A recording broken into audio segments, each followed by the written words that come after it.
আসসালামু আলাইকুম। সম্মানিত সুধী, আমরা সূরা জুমারের 52 নম্বর আয়াত থেকে এখন আলোচনা শুরু করতে যাচ্ছি ইনশাআল্লাহ। আউযু বিল্লাহি মিনাশ শাইতানির রাজীম। আওয়ালাম ইয়ালামু আন্নাল্লাহা ইয়াবসুতু রিজকা লিমান ইয়াশাউ ওয়া ইয়াকদির ইন্না ফি যালিকা লাআয়াতিন লিকাওমিন ইউমিনুন।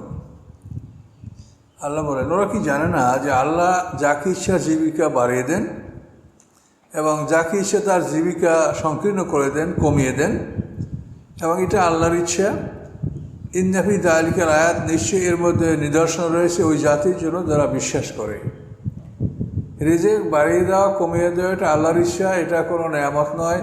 দুনিয়ার কাফেররা মনে করে যে আমরা ভালো বলেই আল্লাহ আমাদেরকে এই নেয়ামত বাড়িয়ে দিয়েছেন, আমাদেরকে আল্লাহ ভালোবাসেন, মরার পরেও আল্লাহ আমাদেরকে জান্নাত দিবেন, এই ধরনের দাবি তাদের। কিন্তু আল্লাহ বলেন যে সমস্ত মানুষ কাফের হয়ে যাবে এই সম্ভাবনা না থাকলে আমার সাথে যারা শিরক করে, রহমানের সাথে যারা শিরক করে, তাদের বাড়িঘর দরজা সব আমি সোনার উপর দিয়ে বানাই দিতাম। আর মোমেনদের ব্যাপারে বলেছেন যে আমি মোমেনদের রেজেক বাড়াই দিলে তারা বিদ্রোহ করবে, আমি এই জন্য নির্ধারিত পরিমাণে তাদের রেজেক আমি দান করে থাকি। কাজে আল্লাহ বলেন যে রিজেকটা কমিয়ে দেওয়া, বাড়িয়ে দেওয়া, এর উপরে কোনো ন্যাকবধ এটা নির্ভর করে না, এর দ্বারা ভালো মন্দ কিছু বোঝা যায় না, এটা আল্লাহর ব্যাপার।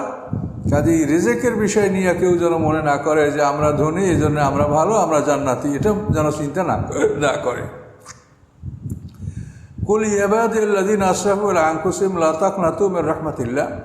আপনি বলুন, হে আমার বান্দাগণ, যারা নিজেদের উপরে চরম অত্যাচার করেছো, সীমা লঙ্ঘন করেছো, তোমরা আল্লাহর রহমত থেকে নিরাশ হও না। আল্লাহ তাআলা তোমাদের সমস্ত গুনাহ ক্ষমা করবেন, নিশ্চয়ই তিনি ক্ষমাশীল, দয়াবান। ইয়াতে শানেজুরে বলা হয়েছে যে আল্লাহ রসুল যখন ওয়াহশী রাদিয়াল্লাহু তাআলা আনহুকে ইসলাম গ্রহণ আগে ওয়াহশীকে যখন দাওয়াত দিলেন, যিনি হযরত হামজা রাদিয়াল্লাহু তাআলা আনহুর কাতেল, তিনি হামজা রাদিয়াল্লাহু আনহুকে শহীদ করেছেন উহুদের যুদ্ধে। তো ওয়াহশী আল্লাহ রসুলের জবাবে বলেন যে আপনি আমাকে ডাকছেন, কিন্তু আপনার কাছে আপনার নিকট যে কোরআনের আয়াত নাযিল হয়েছে তাতে তো আমার সন্দেহ, আমার সাহস হয় না যে আমি ঈমান আনলে আমাকে আল্লাহ মাফ করবে। যেহেতু কোরআন পাকে বলা আছে যে হত্যা করে, শিরক করে, জিনা করে, সে বড় পাপের সম্মুখীন হয়, তাকে আল্লাহ ক্ষমা করবেন না। ইউদাফুল আযাবু ইয়াউমাল কিয়ামাতি ইয়াখলুদ ফীহি মুহানা, পরকালে তাকে দ্বিগুণ শাস্তি দেওয়া হবে এবং সে অপমানিত অবস্থায় দোজখে থাকবে, এটা তো কোরআনে বলা আছে। তো আমি কি করে ঈমান আনবো? তো এই ওয়াহশীকে আল্লাহ রসুল দাওয়াত দিয়েছেন, অথবা ওয়াহশী তার কিছু সাথীদেরকে নিয়ে রসুল সাল্লাল্লাহু আলাইহি ওয়াসাল্লাম এসে এই ধরনের প্রশ্ন করেছেন। দুটা তাফসিরে বলা আছে, যেটাই হোক সমস্যা নাই। হয়তো ওয়াহশী নিজে এসেই আল্লাহ রসুলের কাছে এই কথা বলেছেন, অথবা আল্লাহ রসুল তাকে এভাবে দাওয়াত দিয়েছেন। তো ওয়াহশীর এই কথার কারণে আল্লাহ তাআলা কোরআন আয়াত নাযিল করলেন, ইল্লা মান তাবা ওয়া আমানা ওয়া আমিলা সালিহান। হ্যাঁ, শাস্তি তো হবেই, কি ইল্লা মান তাবা, যারা ফিরে আসে, ঈমান আনে, ভালো কাজ করে, তাদের জন্য ক্ষমা। সূরা মরিয়মে আল্লাহ 60 নম্বর আয়াতে ঘোষণা করেছেন। এটা তাকে শোনানো হলো। তখন ওয়াহশী বলে, তো কঠিন শর্ত, এই শর্ত পালন করা আমার পক্ষে সম্ভব হবে কিনা আমি ভয় পাচ্ছি। তওবা করতে হবে, ঈমান আনতে হবে, ভালো কাজ করতে হবে, এটা আমার কাছে কঠিন লাগছে, আমার এখনও সাহস হয় না যে আমি ঈমান আনলে আমি মুক্তি পাবো। এরপরে আয়াত নাযিল হলো, ইন্নাল্লাহা লা ইয়াগফিরু আন ইউশরাকা বিহি ওয়া ইয়াগফিরু মা দুনা যালিকা লিমান ইয়াশা। আল্লাহ জানায় দিলেন যে আল্লাহ শিরকের অপরাধ ছাড়া অন্য অপরাধ আল্লাহ ক্ষমা করবেন যাকে ইচ্ছা তাকে। ওয়াহশী বলেন, তো এখানেও আমার ভয় হচ্ছে আল্লাহ যাকে ইচ্ছা তাকে ক্ষমা করবেন, তো আমাকে যদি ক্ষমা না করেন আমি তো বড় অপরাধী। তারপরে তৃতীয়বারে আল্লাহ এই আয়াত নাযিল করলেন, যেটা আমরা এখনই পাঠ করলাম, কুল ইবাদিয়াল্লাযিনা আসরাফু আলা আনফুসিহিম। কুল, আপনি বলে দেন যে আমার বান্দাগণ, আল্লাহ বলছেন, হে আমার বান্দাগণ, আল্লাহর ঘোষণা, হে আমার বান্দাগণ, যারা তোমাদের নিজেদের উপরে সীমা লঙ্ঘন করেছো, অসাধারণ পাপ করেছো, তোমরা লা তাকনাতু মির রাহমাতিল্লাহ, আল্লাহর রহমত থেকে তোমরা নিরাশ হও না। আল্লাহ তাআলা তোমাদের সকল অপরাধ ক্ষমা করবেন, তিনি গফুর রহিম, তিনি দয়াশীল, তিনি ক্ষমাশীল। এ আয়াত নাযিল হওয়ার পরে ওয়াহশী বলে যে এখন আমার সাহস হলো যে আমি তওবা করলে আল্লাহ আমাকে ক্ষমা করবেন। ওয়াহশী ইসলাম গ্রহণ করলেন এবং ইনি আবার সেই আবু বকর সিদ্দিক রাদিয়াল্লাহু তাআলার জামানায় ইয়ামামার যুদ্ধে, ব্যাটেল অফ ইয়ামামা, এই ইয়ামামায় যে মুসাইলামা কাজ্জাবের যে ভণ্ডনবীদের সেরা, ওর অঞ্চল ছিল ইয়ামামা। এটা পারস্য সাগরের কিনারা, একবারে আরবের দক্ষিণ পূর্ব সীমান্তে এই ইয়ামামা। এখানে মুসাইলামা কাজ্জাবের অবস্থান ছিল, এই অঞ্চলের সে লোক ছিল। এই মুসাইলামা কাজ্জাবকে সে হত্যা করেছে ওয়াহশী, যে বল্লম দ্বারা সে হযরত হামজা রাদিয়াল্লাহু আনহু শহীদ করেছিলেন, ওই বল্লম দ্বারাই সে আবার ওয়াহশীর মতো ইসলামের দুশমনকে হত্যা করেছে। তারপর আল্লাহর কাছে দোয়া করেছে যে আল্লাহ, আমি যেমন এক আপনার প্রিয়তম বান্দাকে শহীদ করেছি, তেমন এক আপনার দুশমনকে আবার এই বল্লম দ্বারা হত্যা করেছি, কাজে এই হত্যার বিনিময়ে আমার ওই হত্যার অপরাধ আপনি ক্ষমা করে দেন। অন্য বর্ণনায় আছে যে মক্কাতে কিছু মুসলমান যারা নির্যাতনের কারণে বাধ্য হইয়া ঈমান ত্যাগ করেছিল, যার মধ্যে আয়াশ ইবনে রবিয়া, আবু জাহেলের বৈপিত্রী ভাই আয়াশ ইবনে রবিয়া, ওনাকে মদিনার থেকে নিয়ে এসে ওরা আবু জাহেল, তার ভাই হারেস ইবনে হিশাম, তারপর হারেস ইবনে যায়েদ ইবনে হারেস, এরা তিনজনে মিলে আয়াশ ইবনে রবিয়াকে প্রতিশ্রুতি দিয়েছিল যে তোমার মা মরে যাচ্ছে, তুমি চলো, তোমার দিনের ব্যাপারে আমরা কোনো ক্ষতি করব না। আয়াশ ইবনে রবিয়া ইসলাম গ্রহণ করার পরে সে মদিনায় একটা দুর্গে বসবাস করছিল। তার মা, এই আয়াশ ইবনে রবিয়ার মা আর আবু জাহেলের মা একই মা, কিন্তু পিতা আলাদা। আবু জাহেলের পিতা হলো হারেস ইবনে হিশাম, ওদের পিতার নাম হিশাম। এই আয়াশ ইবনে রবিয়া ও মা এক, কিন্তু এর বাপ হলো রবিয়া। তো এই আবু জাহেল, হারেস ইবনে হিশাম এবং যায়েদ ইবনে হারেস, এরা তিনজন তাকে মিথ্যা প্রতিশ্রুতি দিয়া মদিনাকে নিয়ে আসলেন মায়ের কথা বলে, তুমি মাকে বাঁচাও। প্রতিমধ্যেই তারা তিনজনেই ওকে বাঁধলো, আয়াশ ইবনে রবিয়াকে বাঁধলো, বেঁধে তিনজনে 100 করে পিটান দিল। এরপরে এই বাঁধা অবস্থায়, মুমূর্ষ অবস্থায় মায়ের কাছে নিয়ে ফেলে দিল। মা বলে, ওকে রৌদ্রে ফেলে রাখো, এখানে ওর মৌত হোক, ওকে আমি খুলব না, মুহাম্মদ সাল্লাল্লাহু আলাইহি ওয়াসাল্লামের দিন ত্যাগ না করা পর্যন্ত ওকে আমি মুক্ত করব না। শেষ পর্যন্ত আয়াশ ইবনে রবিয়া বলল, মা তোমার কথাই মানি, তুমি আমাকে ছেড়ে দাও। এভাবে আয়াশ ইবনে রবিয়া মুক্ত হলেন এবং তিনি শপথ করেছিলেন ওই যায়েদ ইবনে হারেস ইবনে যায়েদ যে আমি কোনোদিন যদি আমি তোকে পাই, আমি তোকে হত্যা করব। তার কারণ আয়াশ ইবনে রবিয়া যখন আবার বাপদাদার ধর্মে ফিরে আসলো, তখন ওই হারেস তাকে তিরস্কার করেছিল যে আয়াশ, তুমি কি করলে? তুমি আসলে কি একটা ভালো কাজ করেছিলে? যদি তাই আছে, তুমি ভালো কাজ থেকে আবার ফিরে আসলে কেন? আর যদি তুমি খারাপ কাজ করেছিলে, সেটা তোমারই ভুল ছিল, বলো। তখন উনি আয়াশ ইবনে রাবিয়া মনে মনে এইটা চিন্তা করছিলেন, আমি সুযোগ পেলে কোনোদিন তো হত্যা করবো, এবং সে হত্যা করেই ছিল তাকে। তো এই যায়েদ ইবনে হারেসকে শেষ পর্যন্ত আয়াশ ইবনে রাবিয়া মদিনাতে এমনভাবে হত্যা করেছিল, মর্মান্তিক ব্যাপার। কোরআনে এই ঘটনাটা বিস্তারিত আসছে। ওই যায়েদ ইবনে হারেস ইসলাম গ্রহণ করে ও মদিনায় গেছিল, কিন্তু আয়াশ ইবনে রাবিয়া তো জানতে পারে নাই, সে জানতো না যে ও মুসলমান হয়েছে। কুবা গ্রামের কোনো অঞ্চলে ও যখন ওই যায়েদ ইবনে হারেসকে দেখতে পেল, তখন তাকে হত্যা করে ফেললো। এবং এই হত্যার ব্যাপারে আল্লাহ রসুলের কাছে আসে, ইয়া রাসূলুল্লাহ, আমি এইভাবে শপথ করেছিলাম, আমি হত্যা করেছি, কিন্তু ও যে মুসলমান হয় সেটা আমি জানি না। এই ঘটনা সূরা নিসায় আপনারা বিস্তারিত শুনতে পাবেন। তো এখানে শানে নজুলের কথা বলা হয়েছে যে এই আয়াত নাযিল হওয়ার পর সাহাবীরা বলেন, ইয়া রাসূলুল্লাহ, এই সুযোগ কি শুধু ওয়াহশীর জন্য না আমাদের জন্য? বলছে না, সবাই, যারাই জুলুম অত্যাচার করেছে তারা যদি ফিরে আসে, তওবা করে, আল্লাহ সবাইকে ক্ষমা করবেন। তো এই আয়াত নাযিল হওয়ার পরে ওমর ফারুক রাদিয়াল্লাহু তাআলা এই আয়াত নিজ হাতে লিখে এই মক্কায় আয়াশ ইবনে রবিয়া, ওলীদ ইবনে ওলীদ, এইভাবে যে সমস্ত মুসলমানরা মক্কা নির্যাতিত হচ্ছিল, তাদের কাছে উনি চিঠি লিখলেন যে তোমরা আসো, আল্লাহ তোমাদের তওবা কবুল করবেন। এদের ব্যাপারে মুসলমানরা নিরাশ হয়ে গেছিল, যারা ইসলাম গ্রহণ করার পরে মুরতাদ হয়েছে। এই আয়াশ ইবনে রবিয়া, ওলীদ ইবনে ওলীদ, এই খালিদ ইবনে ওলীদের ভাই, কিন্তু এই ওলীদ ইবনে ওলীদ, তারপর আম্মার ইবনে ইয়াসার ইত্যাদি। তো এদের কাছে ওমর ফারুক নিজ হাতে চিঠি এই আয়াতটি লিখে তাদেরকে দাওয়াত জানালেন যে তোমরা আসো, আল্লাহ সকলের গুনাহ মাফ করবে। এবং মুসলমানরাও তাদের মনোভাব পাল্টালেন যে আমরা মনে করছিলাম যে এদেরকে যদি আল্লাহ ক্ষমা করবেন না, কিন্তু আল্লাহ এদেরকে ক্ষমা করবেন।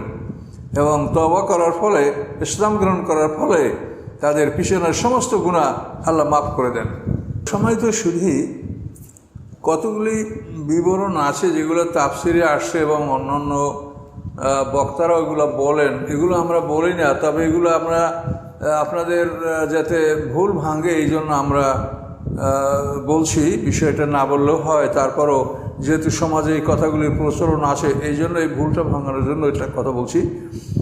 তো এই আয়াতের প্রসঙ্গে একটা ঘটনা তাফসিরে আসে, সেটা হলো বনী ইসরাঈলের এক ব্যক্তি 99টা লোক হত্যা করেছে। 99টা লোক হত্যা করে একজন রাহেব, একজন আলেমের কাছে গিয়ে জিজ্ঞাসা করলো যে আমার কি তওবা আছে, আমার কি তওবা কবুল হবে? যে বলছে না, তোমার তওবা নাই। তখন সে ওই রাহেবকে হত্যা করলো, 100টা খুন করলো সে। তারপরে সে আবার আরেকজন ভালো আলেমের কাছে গেল, যে বললো যে আমার কি তওবা আছে, আমি 100টা খুন করেছি। তখন বলে হ্যাঁ তওবা আছে, তাই তোমাকে তোমার এলাকা ত্যাগ করতে হবে, তুমি এলাকা ত্যাগ করে অমুক এলাকায় যাও, সেখানে লোকেরা আল্লাহর ইবাদত করে, তুমি সেখানে তাদের সাথে মিশে আল্লাহর ইবাদত করবে, তওবা করবে, তখন আল্লাহ তাআলা তোমাকে মাফ করবে। এই পরামর্শের পরে ওই লোকটা সেই এলাকায় যেখানে একদল নেককার লোক ইবাদতে রত আছে সেদিকে যেতেছিল, প্রতিমধ্যে তার মৃত্যু হয়ে গেল। মৃত্যু হওয়ার পরে এখন জান কবজের 2 দল ফেরেশতা, নেক ফেরেশতা, বদ ফেরেশতা তার জান কবজ করতে চায়, তারা এ নিয়ে তর্কে লিপ্ত হয়েছে। তখন আল্লাহর পক্ষ থেকে খবর হলো যে জমিন মেপে দেখো যে ও আর নিজ এলাকায় কাছাকাছি আসে না, যেখানে ওকে যেতে হয় সেখানে কাছাকাছি চলে গেছে। যদি ওদিকে চলে যায় তাহলে নেক ফেরেশতা ওকে ওর জান কবজ করবে। এরপর জমিন মাপার ব্যাপারে আল্লাহ তাআলা এমনভাবে তাকে সাহায্য করলো যে তার সামনে জমিন বেশি ছিল, কিন্তু জমিন সংকীর্ণ করে কমাই দেওয়া হলো এবং মাপে আসলো যে সে ওই যেখানে হিজরত করতে যাচ্ছিল ওটা তার কাছে। তখন নেক ফেরেশতা তার জান কবজ করলো এবং তাকে মুক্তি দেওয়া হলো। এই ঘটনা তাফসিরে বলা আছে, কিন্তু এই ঘটনাটা কখনোই বিশ্বাসযোগ্য নয়। তার কারণ একটা লোক 100টা হত্যা করছে এবং যে পাদ্রীকে সে মানে যে রাহেবকে সে 100 নম্বরে রাহেবকে যে হত্যা করেছে, সে রাহেব তাকে তো অন্যায় কিছু বলে নেই। তো এভাবে 100টা লোক খুন করা, অথচ কোরআন পাকে খুনের ব্যাপারটা এত কঠিনভাবে বলা হয়েছে যে অমন কাতালা নাফসান বেগারে নাফসেন ও ফাসাদিন ফিল আরদি ফাকান্নামা কাতালা নাসা জামিয়া। আল্লাহ বলে নিরপরাধ একটা মানুষকে হত্যা করা তামাম পৃথিবীর মানুষ হত্যা করার সমান। এই লোকটা 100টা লোক খুন করছে, তার জমিন মাইফে দেখা গেল যে সে কোন দিকে কাছে, তওবার দিকে কাছে না নিজের গৃহের দিকে কাছে, তওবার জমিন তার কাছে, এই জন্য তাকে ক্ষমা করে দেওয়া হলো। এই ধরনের বিধান আল্লাহর কোরআনের বিধানের সাথে মেলে না। কোরআনে আল্লাহ কঠিনভাবে বলেছেন অমাইয়াক্তুল মোমেনান মুতাআম্মিদান ফাজাযাহু জাহান্নাম। কোনো মোমেনকে যদি ইচ্ছাকৃতভাবে কেউ হত্যা করে তার ঠিকানা জাহান্নাম। এগুলি কোরআন স্পষ্ট আয়াত, কাজে এই ঘটনা স্পষ্ট আয়াতের খেলাফ। তারপরে আরেক অন্যদিক বিবেচনা করুন, সেটা হলো এই যে আল্লাহ তাআলা মানুষের বিচার করবেন তার আমলনামা দেখে। হাসরের ময়দানে উঠবে, গলায় তার আমলনামা লটকানো আছে এবং ইল্লিন সিজিনে তার আমল আগের থেকেই জমা আছে, সংরক্ষিত আছে। তো এই আমল নামা দেখে আল্লাহ তাআলা বিচার করবেন। আল্লাহ তাআলা কোনো মানুষকে মৌখিক আদেশ দিবেন না যে এইটা জান্নাত এটা জানে, এরা মৌখিক কোনো আদেশ আল্লাহ দেবেন না। আমাদেরকে আল্লাহ তাআলা হুকুম করেছেন লিখিতভাবে, আমরা আল্লাহর কাছে উত্তর দিচ্ছি লিখিতভাবে, অর্থাৎ আমাদের আমলগুলি লিখিতভাবে আল্লাহর কাছে সকাল বিকাল জমা হচ্ছে। আল্লাহ বিচার করবেন লিখিতভাবে, আল্লাহ আদেশ দেবেন লিখিতভাবে। এই মৌখিক কোনো আদেশ হবে না যে অমুক ভেস্টে যাও, অমুক জায়গায় যাও, এটা অসম্ভব ব্যাপার। তো এই ধরনের কথা তাফসিরে আছে এবং আলেমরা বলে থাকেন, কাজে এগুলোর থেকে আমাদেরকে দূরে থাকতে হবে। আচ্ছা, এরপরে আবার তৃতীয় সমস্যা হলো যে আল্লাহ তাআলা মানুষের জান কবচের জন্য যে ফেরেশতাকে পাঠান, হাত্তা ইজা তাওয়াফাতু রুসুলুনা, আল্লাহ তাআলা তার কোন ফেরেশতা কার জন্য কার জান কবজ করবেন, আল্লাহর অনুমতি ছাড়া কোনো ফেরেশতা নিজের ইচ্ছায় কেন জান কবজ করতে রওনা হয় না। যে একদল ন্যাক ফেরেশতা গেল জান কবজ করতে, আর একদল বদ গেল, আর ফেরেশতারা নিজের ইচ্ছে এক কদমও তারা নড়তে পারে না। কাজে আল্লাহ তাআলা 2 দল ফেরেশতা পাঠাবেন এক জায়গায়, এটা তো অসম্ভব ব্যাপার। এবং কোরআন পাকে এভাবে বলা আছে কুল ইয়াতাওয়াফাকুম মালাকুল মউতুল্লাযী ওয়াক্কালা বিকুম, যে মালাকুল মউত তোমাদের মুওয়াক্কাল, অর্থাৎ যাকে তোমাদের জান কবজের জন্য দায়িত্ব দেওয়া হয়েছে সেই জান করবে। কাজে কোন মানুষের কে জান কবজ করবে এটা তো আল্লাহর পক্ষ থেকে নির্ধারিত। কাজে এখানে 2 দল ফেরেশতা 2 দিক থেকে গেল, এ ধরনের ফেরেশতারা স্বাধীনভাবে কারো জান কবজ করতে যায় না, এরকম ইখতিয়ার ফেরেশতাদের নাই। ফেরেশতাদের সম্পর্কে কোরআনে বর্ণনা ওমা মিন্না ইল্লা লাহু মাকামুম মা'লুম, আমরা আমাদের প্রত্যেকের জন্য নির্ধারিত কাজ আছে, নির্ধারিত স্থান আছে, সেখানে আমরা কাজ করি। ওমা নাতানাজ্জালু ইল্লা বিআমরি রাব্বিক, জিবরিল আমিনকে আল্লাহ রাসূল বলছেন, আপনি একটু বেশি বেশি আমার কাছে আসেন না কেন? তখন তিনি আল্লাহর কালাম করে শুনালেন যে আপনার রবের আদেশ ছাড়া আমরা নাজিল হতে পারি না, আমরা অবতরণ করতে পারি না। আল্লাহ আপনার রবের আদেশ ছাড়া আমরা কোনো জায়গায় নড়তে পারি, আসতে পারি না। কাজে এখানে দুই দল ফেরেশতা আইসা তার জান কবজে ঝগড়া করবে, এটা সম্পূর্ণ কোরআনের খেলাফ। কাজে এই ধরনের কথা তাফসিরে আসে, কিন্তু ওলামায়ে কেরামদের সতর্ক হতে হবে যেগুলো এটা তো আর কোরআন না, তাফসির ব্যাখ্যায় এগুলো বলা হয়েছে। এই প্রসঙ্গে আরও একটা এখানে তাফসিরের ঘটনা বলা আছে যে একটা লোক কোনোদিন রোজা নামাজ তার মধ্যে কোনো নেকামল ছিল না। সেই লোকটা সন্তানদেরকে বলছে, আমি মরার পরে আমাকে পুড়িয়ে ছাই করে নদীতে ফেলাই দিবি। তো তাকে পুড়িয়ে নদীতে ছাই করে ফেলাই দেওয়া হয়েছে মরার পরে। এখন আল্লাহ জিজ্ঞাসা করেন, এই তুমি এটা কেন বললে? তখন বলছে যে আল্লাহ আপনার ভয়, আপনি যেন আমাকে খুঁজে না পান, এই ভয়তে আমি সন্তানদেরকে বলছি আমাকে পুড়ে ছাই করে নদী ফেলাও। তখন আল্লাহ তাকে ডেকে তার সমস্ত দয়া একত্রিত করে তাকে জান্নাতের আদেশ দিয়ে দিলেন।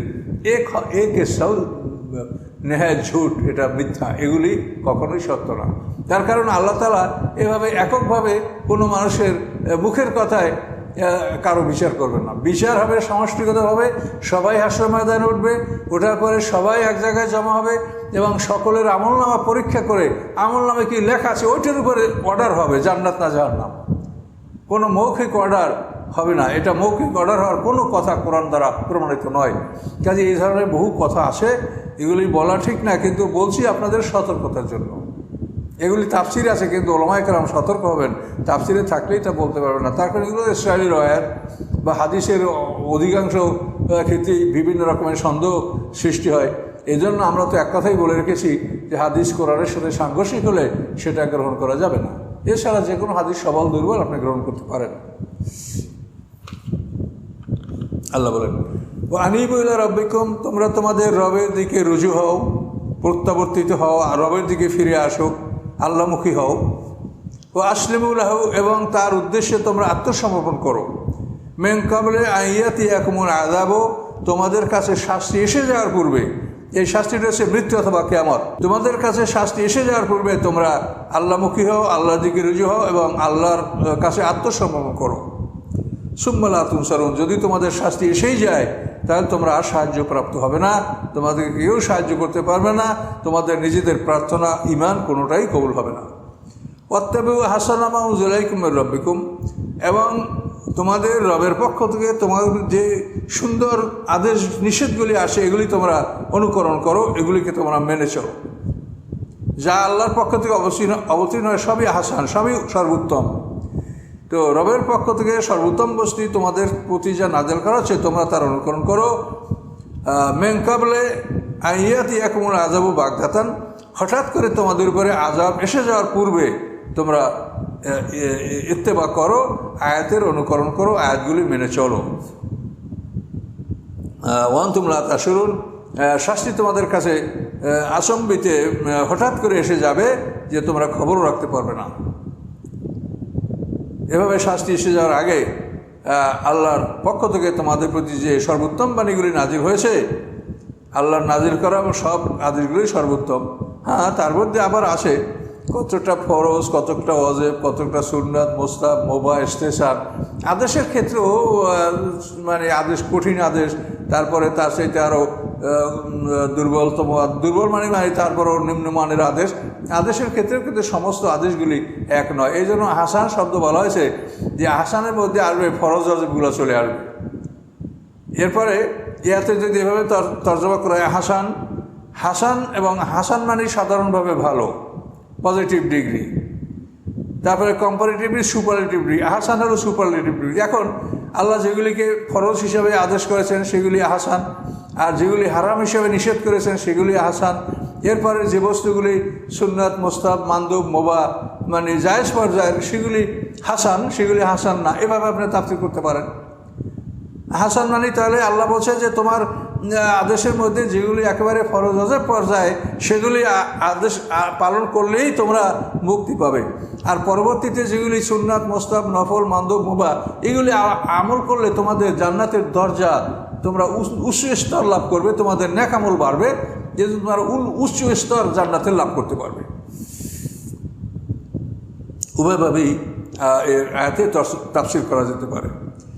আনতাকুল নাফসু ইয়া হাসরাতা আলা মাররা মা ফাররাতু ফি জাম্বিল্লাহ। আল্লাহ বলেন যে এমন অবস্থা সৃষ্টি হওয়ার আগে তোমরা ঈমান আনো। সে অবস্থাটা কি, যে একটা মানুষ বলবে হায় আফসুস, আমার নিজের উপরে আফসুস, যে মা ফাররাতু ফি জাম্বিল্লাহ, যে আল্লাহর সম্পর্কে আমি যে ত্রুটি বিচ্যুতিগুলি করেছি এটার জন্য আমার আফসুস।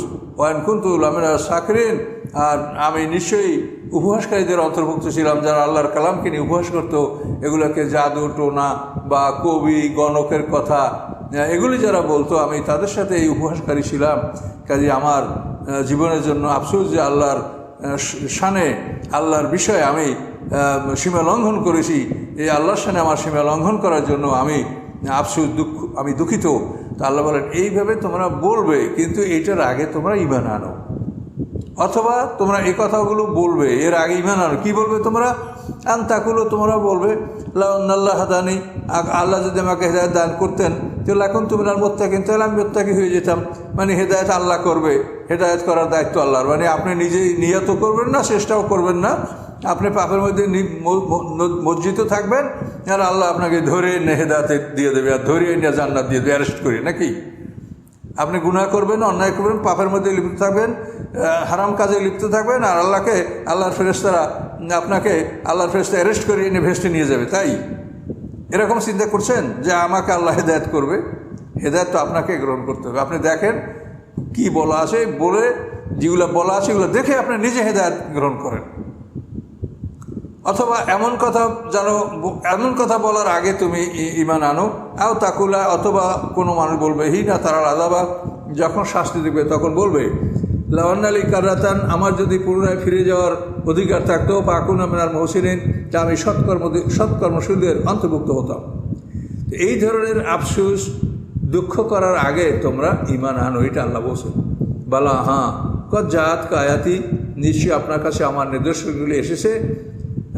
ফাকাজ্জাবতা বিহা, তুমি সেগুলোকে মিথ্যা সাব্যস্ত করেছো। ওয়াস্তাকবারতা, তুমি অহংকার করেছো। অকুনতা মিনাল কাফিরিন, এবং তুমি ছিলে কাফেরদের অন্তর্ভুক্ত, অর্থাৎ যারা সত্যিকে অস্বীকার করে তাদের অন্তর্ভুক্ত। এই কথাগুলি আল্লাহ তাআলা এই আফসোস যখন করে ওরা বলবে, এই কথার জবাবে আল্লাহ এই কথাগুলি বলবেন যে তোমার কাছে আমার আয়াতগুলো এসেছিল, তুমি এগুলিকে মিথ্যা মনে করেছো, তুমি অহংকার করেছো, তুমি কাফেরদের অন্তর্ভুক্ত।